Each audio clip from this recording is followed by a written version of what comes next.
तो अब इसका बेस्ट सोर्स जो है वो है घी। और घी भी कौन सा? घर का घी बोलूंगा मैं यहाँ पे, देसी घी जिसको बोलते हैं। तो डेयरी वाला और देसी सेम ही होता है ना? नहीं, डेयरी वाला और देसी घी जब मैं बोल रहा हूं तो नहीं, इस केस में सेम नहीं है। हम तो एग मार्क वाला लाते हैं, वो तो देसी होता नहीं, एगमार्क वाला लाते हो, घी देसी हो सकता है वो, लेकिन यहां जो मैं बोल रहा हूं ना घर का घी, वो और मतलब इसको समझो थोड़ा, देखो। अच्छा, एगमार्क वाला घी लाते हो, कौन से वाला लाते हो एगमार्क वाला? है। आपको पता है एगमार्क 3 टाइप का होता है? हाँ भाई, कोई बताएगा एगमार्क की फुल फॉर्म क्या है? नहीं नहीं पता, बस यही गड़बड़ है कि है ना, खा रहे हो, ठप्पा लगा हुआ है, उसकी रिसर्च में जाओ थोड़ा सा। तो देखो, एगमार्क एक्चुअल में क्या है, अंग्रेजों ने शुरू किया था। एगमार्क, एजी मतलब एग्रीकल्चर, कि इंडिया के जो एग्रीकल्चर वाले प्रोडक्ट थे ना, उनकी मार्केटिंग के लिए एगमार्क आया था, उनके स्टैंडर्ड के लिए। तो अब जो एगमार्क होता है, घी के केस में अगर मैं बात करूं, तो एगमार्क 3 टाइप का होता है बेटा।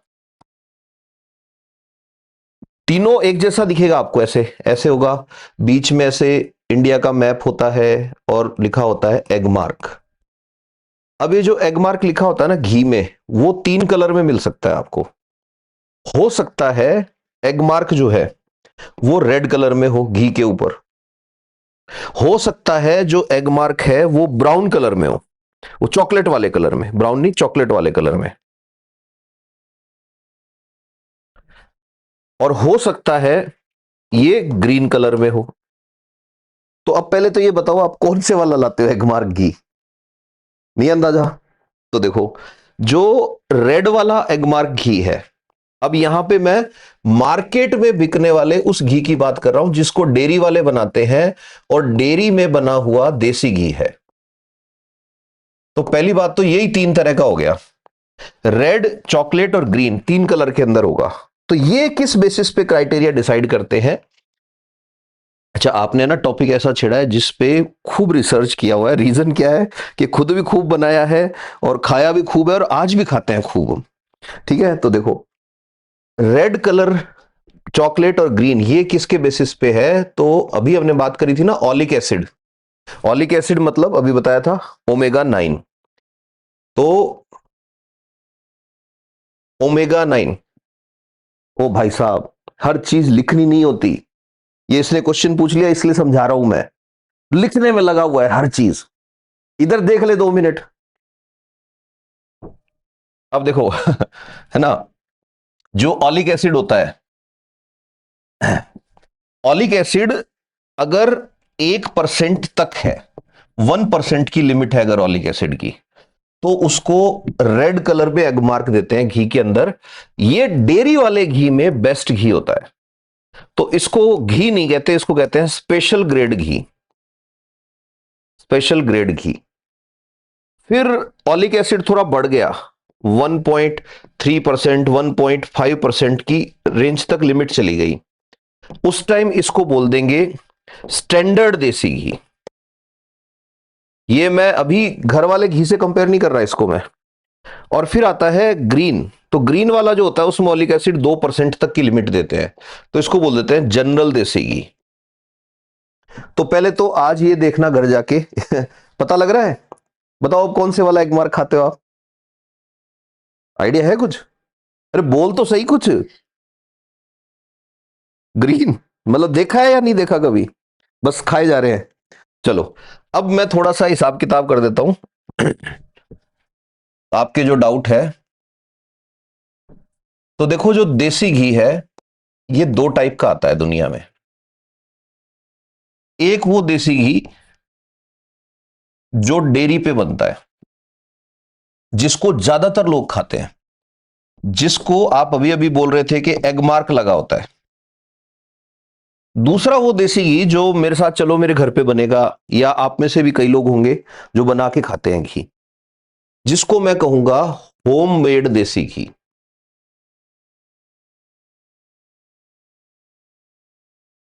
तो इन दोनों में डिफरेंस क्या है? पहला डिफरेंस तो देखो पैसे का है। आप मार्केट में जाओ, अच्छे वाला देसी घी आपको अप्रोक्सीमेटली 800 900 1000 रुपए किलो में मिल जाएगा। ये लीटर में भी मिलेगा, किलो के अंदर कैलकुलेट करो 100 रुपए और आ जाएगा। होममेड देसी घी अगर आप आओगे तो शुरू ही 1200 रुपए से होगा, और हो सकता है मेरे को कहोगे सर आप लाके दो, मैं कहूंगा भैया 2000 रुपए लूंगा 1 किलो के। तो ऐसा क्या है कि ये 3 किलो, मतलब ये 1 किलो और ये 3 किलो बराबर आ रहा है, इसका थोड़ा साइंस समझते हैं, है ना। और इससे ये भी पता लगेगा कि ठीक है कि अब भी लिख रहा है, चलो ठीक है। तो इससे क्या है, ये पता लगेगा कि भाई घी खाना ही क्यों चाहिए। तो देखो यार, पहले तो है ना, इसको समझने के लिए प्रोसेस समझनी पड़ेगी। प्रोसेस सिंपल सी होती है, अपन दो पार्ट कर लेते हैं। इधर होममेड घी की बात कर लेते हैं। तो जो घर में घी बनता है उसके लिए क्या होता है, सबसे पहले हम दूध लेते हैं, दूध से हम दही बनाते हैं, दही से हम चर्निंग करते हैं, मक्खन बनाते हैं, बिलोना करते हैं उसका। मक्खन के साथ एक बाई प्रोडक्ट भी मिलता है जिसको छाछ बोलते हैं। और फिर जो मक्खन होता है ना, इसको धीमे धीमे धीमे धीमे गर्म करते हैं, और गर्म करके फिर हम इसमें से घी जो है ये बना लेते हैं। ये घर पे बनाने वाले घी की प्रोसेस है। डेयरी में जाओगे तो डेयरी वाले क्या दिमाग लगाते हैं, ये थोड़ा स्मार्ट होते हैं लोग, ये बोलते हैं कि दूध से दही मत बनाओ, दूध जो है इसको गर्म करो। अब गर्म का सिंबल मैंने कई बार बताया साइंस में, एक ट्रायंगल बना दो, डेल्टा वाला साइन हो गया। दूध को गर्म करो, गर्म करके फिर दूध को ठंडा करो। जब उसको ठंडा करोगे दूध को गर्म करके, तो उसके ऊपर दूध है ये, और दूध के ऊपर जम जाएगी बहुत मोटी मलाई। ये जो मलाई है ना, इसको डेयरी इंडस्ट्री में कहते हैं क्रीम। ये क्रीम अलग कर लो, प्लस ये जो बचा हुआ दूध है, इस दूध का करो सेंट्रीफ्यूगेशन। सेंट्रीफ्यूगेशन मतलब जोर से घुमाते हैं उसको, इससे भी क्रीम अलग हो जाएगी। तो क्रीम अलग कर ली। अब क्रीम जो है ना, क्रीम में मैक्सिमम फैट आ गई, और फिर क्रीम को गर्म करो, एकदम से हीट करो इसको, और जो फैट निकल के आई वो बन गया घी। अब दोनों बना तो घी रहे हैं, बना दोनों ही दूध से रहे हैं, बट फर्क है। फर्क क्या है, अब ध्यान से सुनना। ये जो प्रोसेस है ना, ये फर्क करेगी, और इस प्रोसेस का फर्क इतना गहरा है, इस बात को वो जनरेशन नहीं समझ सकती जो आंख बंद करके 200 ग्राम मैदा से बने हुए पिज्जा को खाने के 400 रुपए देके आ जाते हैं। इस बात को, देसी घी की इंपॉर्टेंस को वो लोग समझ ही नहीं सकते, जो अपने आप को स्मार्ट दिखाने के चक्कर में वो इतनी इतनी ओमेगा 3 की वो कैप्सूल वाली डिब्बी लाते हैं और उसको खा के काम चला रहे हैं। इस बात को हंस मत अभी, इस बात को वो लोग बिल्कुल नहीं समझ सकते, जो जनरेशन एक कोल्ड ड्रिंक पी रही है जिसके अंदर उसको पता ही नहीं है कि 10 रुपए के लायक है क्या, जो 10 छोड़ो 100 रुपए दे देते हैं उसके वो। तो अब ये जो प्रोसेस है ना, इस प्रोसेस को क्या बोलते हैं यहां पे, तो मिल्क से कर्ड बनना क्या है बेटा, फर्मेंटेशन।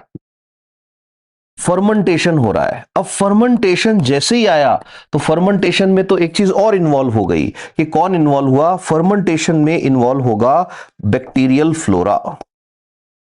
कौन सा बैक्टीरिया, तो यहां पे हमारे गट के लिए बहुत अच्छे बैक्टीरिया होते हैं, बहुत सारे तरह के होते हैं। यहां पे बैक्टीरियल फ्लोरा में आप सिर्फ एक एग्जांपल ले लो, जो दही को बनाता है, लैक्टोबैसिलस। हालांकि इसमें भी 2-3 तरह के होते हैं, बट अभी लैक्टोबैसिलस ही ले लो, कंफ्यूज नहीं होना।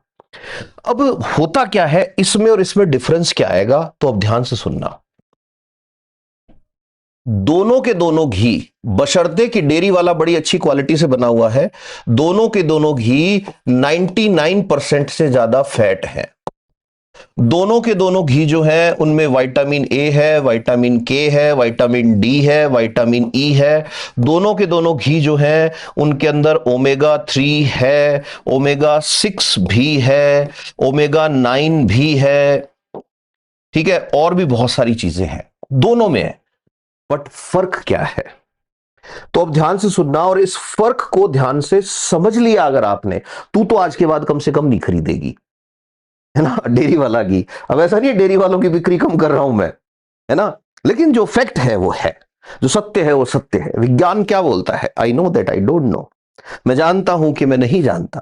और यहां प्रॉब्लम क्या आ रही है नई जनरेशन की, कि 2 अक्षर पढ़ के 5 अक्षर बोलने की कैपेसिटी आ गई उनमें। ये जो प्रॉब्लम है, इसका सॉल्यूशन अभी निकल के आता है। देखो, तो अब मैंने कहा फर्मेंटेशन हो रहा है, तो देखो होता क्या है।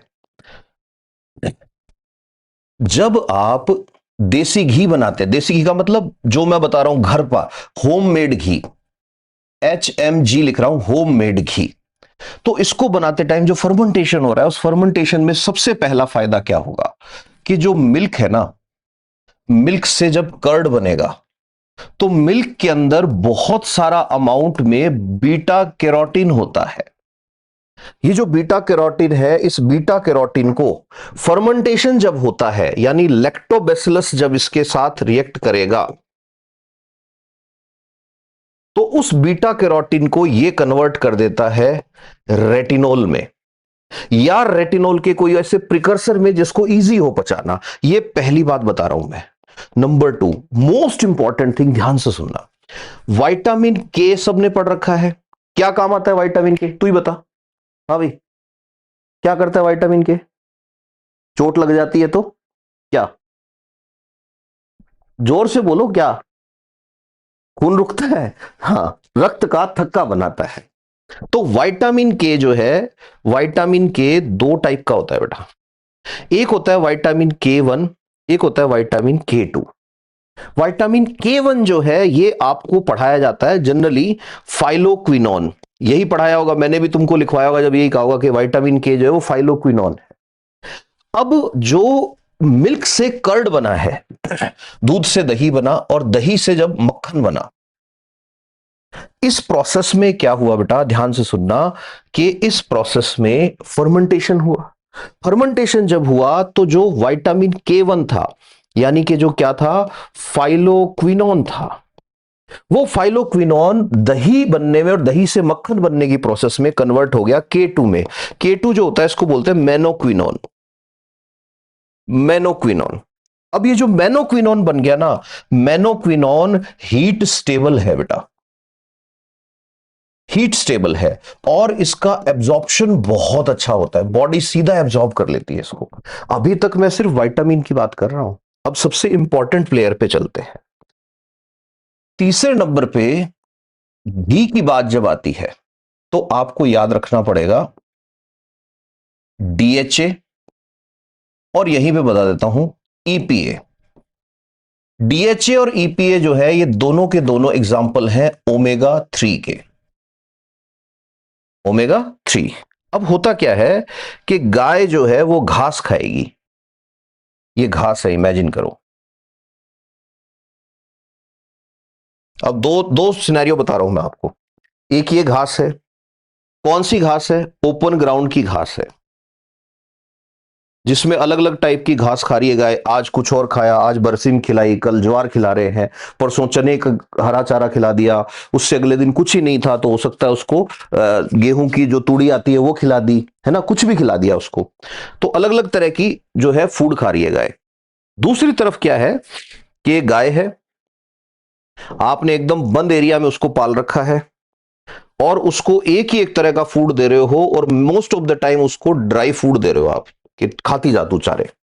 अब यहां पे एक चीज और आती है, A2 और A1 वाली, उसमें अभी अपन नहीं जाने वाले, ठीक है। गाय और भैंस वाला डिफरेंस उसमें भी नहीं जाने वाले, मैं सिर्फ होममेड का और उसका डिफरेंस बता रहा हूं।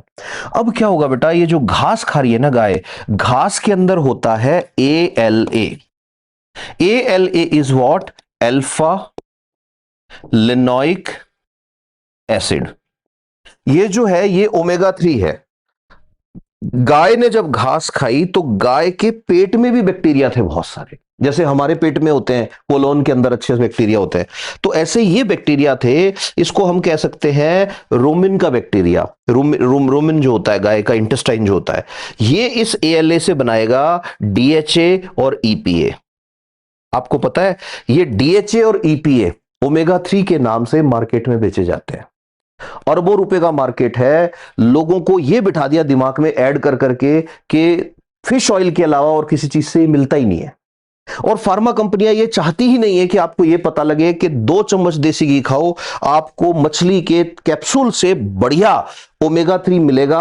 और गजब की बात एक और सुनो, किसी अच्छे कार्डियोलॉजिस्ट से पूछना, उससे नीचे वाला आदमी इस बात को नहीं समझ सकता जो मैं बता रहा हूं यहां, कि डीएचए और ईपीए जो है ये क्या क्या करते हैं बॉडी में, आपको पता है?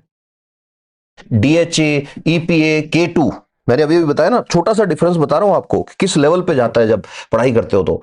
तो जो डीएचए है, डीएचए, ईपीए और के2, अभी मैंने बताया कि के2 बन जाएगा।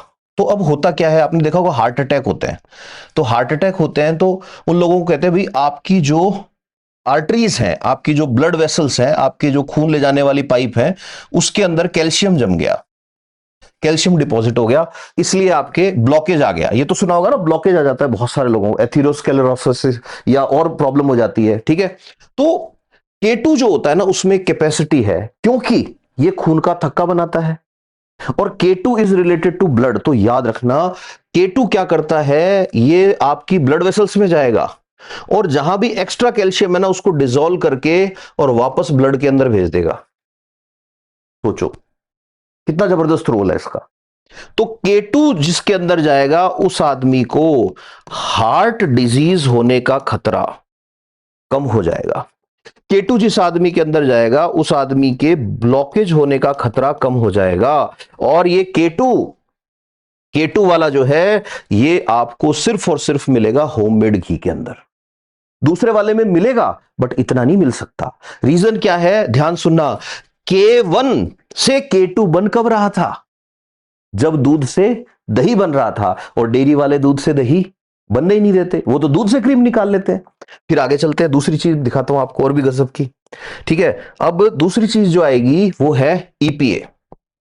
अब ये जो ईपीए है, ये पेंटेनोइक एसिड और ये हेक्सानोइक एसिड, ये 5 और 6 कार्बन होते हैं, इसलिए इसको बोल देते हैं, है ना, इसको डोकासा, इसको योकासा। ये नामों में मत घुसो आप, है ना। डोकासा हेक्सानोइक एसिड और योकासा पेंटेनोइक एसिड, ये दोनों के दोनों क्या है, ये दोनों के दोनों आपके, ये मानो बॉडी के एक ब्लेसिंग है ये मिली हुई। तो अब ये डीएचए जब बॉडी के अंदर जाता है घी के साथ, तो डीएचए जैसे ही आपकी बॉडी में गया, तो ये 3 जगह मेन जाएगा बेटा। पहले नंबर पे डीएचए पहुंचा इंटेस्टाइन में।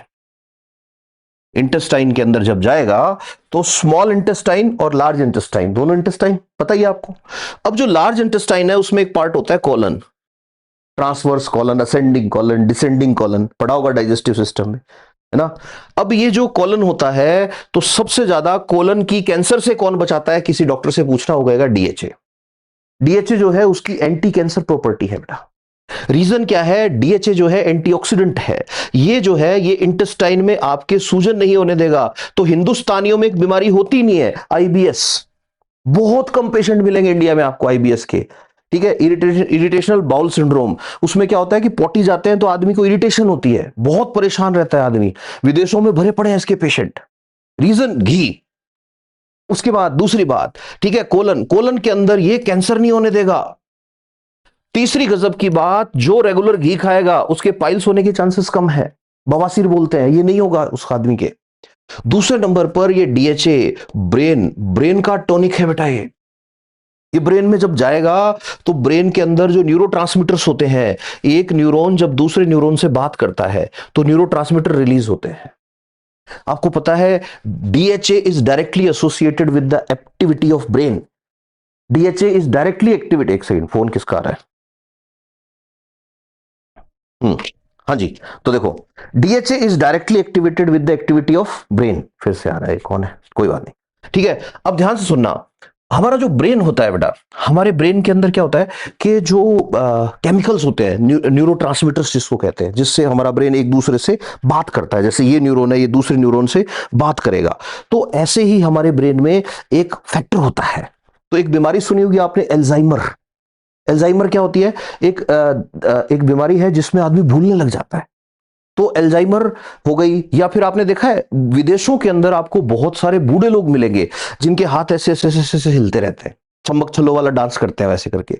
लेकिन इंडिया में आपको बहुत कम बुजुर्ग ऐसे मिलेंगे। रीजन घी है भाई उसका। रीजन क्या है कि ये जो एल्जाइमर है, और तो और डिप्रेशन, तुम्हारी जनरेशन को तो स्पेशली, ओ खत्म जनरेशन, ध्यान से सुनो बात मेरी, ठीक है, तुम्हारी जनरेशन को तो स्पेशली ये पॉइंट सुनना चाहिए। Depression, Alzheimer's, dementia, age born dementia, भूल जाते हो वो, ये सारी की सारी चीजें जो है ये बीडीएनएफ नाम की एक चीज से एसोसिएटेड है। बीडीएनएफ क्या होता है बेटा? एक फैक्टर होता है, फैक्टर मतलब जो कंट्रीब्यूट करता है। तो ब्रेन डिराइव्ड न्यूरोट्रॉपिक फैक्टर, ये बात मेरी किसी डॉक्टर से करोगे तो ही समझ में आएगी, अदरवाइज नहीं पता लगेगा। Brain derived neurotrophic factor, BDNF. BDNF जो होता है ना, बीडीएनएफ का लेवल अगर हाई है, उस आदमी में एल्जाइमर होने के चांसेस कम है। बीडीएनएफ का लेवल अगर हाई है तो उस आदमी के अंदर मेंटल प्रॉब्लम होने के चांसेस कम है। बीडीएनएफ जिसके अंदर होगा वो आदमी खुश रहेगा, प्रसन्न रहेगा, जैसे अभी आप खुश हो रखे हो। तो अब बीडीएनएफ जो है वो डीएचए से कनेक्टेड है। तीसरे नंबर पर जो डीएचए है, ये बेटा जो प्रेग्नेंट लेडी होती है, ध्यान सुनना, प्रेगनेंसी में औरत को दो चीजें दे दो, एक डीएचए और एक ईपीए, एकोसा पेंटेनोइक एसिड और डोकोसा हेक्सेनोइक एसिड, ये दो चीजें अगर औरत खा रही है प्रेगनेंसी में, उसके बच्चे का ब्रेन का डेवलपमेंट सुपर होगा बेटा, उसके बच्चे का हार्ट का डेवलपमेंट सुपर होगा। अब आप मेरे को ये बताओ, आज तो आप ये खोल खोल के इंस्टाग्राम की रील, ये आंटियां आती हैं बताने के लिए आपको, you should eat this, you should eat that, फलाना ढिमाना। किसने बताया हजारों साल पहले कि प्रेगनेंसी में घी के लड्डू खिलाओ? थोड़ा अपने पे भी भरोसा रखो यार। तुम 4 दिन 4 साल कॉलेज जाके अपने आप को ज्ञानी समझने लग जाते हो, उन लोगों पे क्वेश्चन मार्क उठा रहे हो जिन्होंने 3-3 4-4 हजार साल ऑब्जर्व कर करके चीजें रखी हैं। घी मजाक नहीं है, इसको आयुर्वेद में घृत रसायन कहा गया है। शतावरी का एक घी बनता है आयुर्वेद के अंदर, आपको पता है यूएसए में उसकी डिमांड इंडिया से ज्यादा है। ये जो जनरेशन आई है ना बीच में, इंटरनेट को गाइड मानती है, जो खत्म जनरेशन बोलता हूं मैं इसको, इनको पता ही नहीं क्या चल रहा है क्या नहीं चल रहा। इनको किसी ने बता दिया ashwagandha is very good for boys, अब टेस्टोस्टेरोन का लेवल पोते में और दादा में सेम हो रखा है। गूगल करके देखना, नई जनरेशन में टेस्टोस्टेरोन का लेवल इतना गिर गया है कि फ्यूचर में बच्चे कैसे होंगे यही पता नहीं। अब वो भर भर के अश्वगंधा खानी है, सबको अश्वगंधा, शिलाजीत में एकदम से चमत्कार दिखने लग गया। रीजन, नई जनरेशन में जिस जिसने पढ़ लिया वो डरे पड़े हैं लड़के कि हमारा होगा क्या आगे। तुम्हारा कुछ नहीं होगा, तुम ये जो फूड खा रहे हो, तो जो कंपनी के तुम विक्टिम बने हुए ना, this is side effect of consumerism, उपभोक्तावाद के विक्टिम हो सबसे बड़े। खैर छोड़ो, उस बात में नहीं ले जा रहा, अभी वापस से आ जाओ। अब ईपीए जो है, डीएचए जो है, इनका ये फायदा हो गया, ब्रेन का, हार्ट को फायदा दे रहा है, इंटेस्टाइन को फायदा दे रहा है। अब इनसे क्या होता है बेटा, डीएचए और ईपीए जब बॉडी में जाते हैं तो बॉडी में जाके इनसे केमिकल निकलते हैं, इनका जब कंजम्पशन होता है बॉडी के अंदर तो इनसे बनते हैं रिजोल्विंस। मैं फिर कह रहा हूं, जीके में ये नहीं पूछेगा, नाम लिखने की जरूरत नहीं है, बस सुन लो, रिजोल्विंस। रिजोल्विंस जो है, घी खाया, घी से डीएचए और ईपीए मिला, वो डीएचए और ईपीए जिसके लिए तुमको ये कंपनियां झूठ बोलती हैं कि फिश ऑयल से ही मिलेगा। अब जैसे ही डीएचए और ईपीए मिला तुमको घी से, घर वाले घी की बात कर रहा हूं मैं, जैसे इससे मिला, घी अंदर जाके बनाएगा रिजोल्विन। अब जो रिजोल्विन है, तुम्हें पता है क्या करता है? रिजोल्विन तुम्हारी बॉडी के जितने भी कैप्सूल वाले जॉइंट्स है, साइनोवियल फ्लूइड वाले जॉइंट है, साइनोवियल फ्लूइड वाले मतलब जिनमें मूवमेंट हो रहा है, अंदर क्या होता है, ऐसे बोन से बोन जुड़ी हुई है, चारों तरफ एक कैप्सूल है, साइनोवियल कैविटी है, उसके अंदर फ्लूइड भरा हुआ है। साइनोवियल फ्लूइड को रीजनरेट करने की कैपेसिटी, साइनोवियल जॉइंट को प्रोटेक्ट करने की कैपेसिटी रिजोल्विन के अलावा धरती के किसी कंपाउंड में नहीं है। किसी ऑर्थोपेडिशियन से पूछ लेना ये बात कंफर्म करके, वो ये बोलेंगे कि साहब हम तो एक ही चीज जानते हैं, जॉइंट के अंदर इंजेक्शन लगा देंगे, गोल्ड कोलोइड का लगा देंगे, ये लगा देंगे, सब फेल है। इसीलिए देसी घी जब खाते हैं तो आदमी एकदम स्वस्थ रहता है, सालों तक चलती है उसकी बॉडी, कोई दिक्कत ही नहीं होने वाली। और तो और डीएचए और ईपीए जो है ये आपके हार्ट के लिए बहुत अच्छे हैं बेटा। रीजन, ये इन्फ्लामेशन नहीं होने देते। अब ध्यान से सुनना बात, डीएचए और ईपीए डेयरी वाले घी में भी होते हैं, बट जो ओमेगा 3 और ओमेगा 6 का जो रेशो होता है, वो बॉडी को जो चाहिए, जो बॉडी के लिए आइडियल है, वो होममेड घी में होता है। डेयरी वाले घी में वो रेशो नहीं होता। डेयरी वाला जो घी होता है उसके अंदर बहुत सारी चीजें ऐसी हैं, अब उसके अंदर होगा डीएचए और ईपीए, बट इतना नहीं होगा जितना देसी घी में होता है। तो इसका मतलब यह है कि जो डेयरी वाला घी है चलो तुम ही बताओ हाँ भी, दोनों बराबर होते हैं क्या? कभी मत कहना कि दोनों बराबर होते हैं। ये माइक्रोफ्लोरा का कमाल है। फर्मेंटेशन जब नहीं होगा तो वो प्रोसेस हो ही नहीं सकती। ये ठीक ऐसे है जैसे आप सारे लोग क्लास में बैठे हो, इतनी देर से सुने जा रहे हो, एक तो आपने लेक्चर पढ़ा, एक इसकी कोई रिकॉर्डिंग देख रहा है, तो उसे डाउट हो सकता है कि उसने सब ले लिया। नहीं, गेटिंग माय पॉइंट? चलो आगे चलते हैं।